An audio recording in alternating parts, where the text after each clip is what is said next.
बाटे बाते अपन जल्दी बताव ढारे के जल बाट जन जो हुआ ढारे के जल बाट जन जो हुआ का बाटे बाते अपन जल्दी बताव ढारे के जल बाट जन जो हुआ रउआ धनिया कई है कसम बा।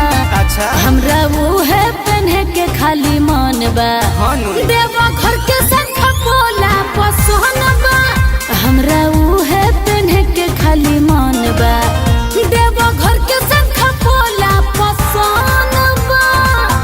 देवा घर के संग बोला पसंद बा।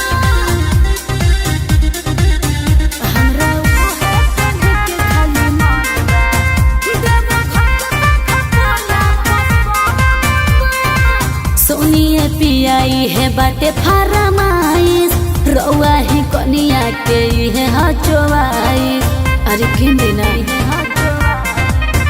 इहे सुनी के माथा हिलेला बात मानो बड़ी महंगा मिलेला ढेर लागी नहीं दम बड़ी कम बा। हमरा वो है पहने के खाली मन बा अच्छा देवा घर के संग बोला पसंद बा। हमरा वो है पहने के खाली मन बा देवा घर के संग बोला पसंद बा। देवा घर के संग बोला पसंद बा।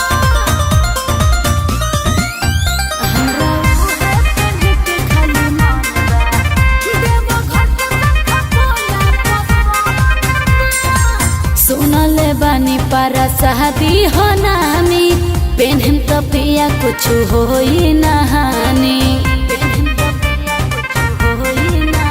बके फोन जनी कर परेशान हो खाली भोला में लगौले रह ध्यान हो लागे पेन्हाला को भइल दरसन बा।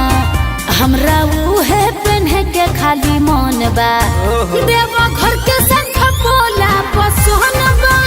हमरा वो है पेन्हे के खाली मन बा देवा घर के संग बोला पसंद बा। अच्छा ई बात बा।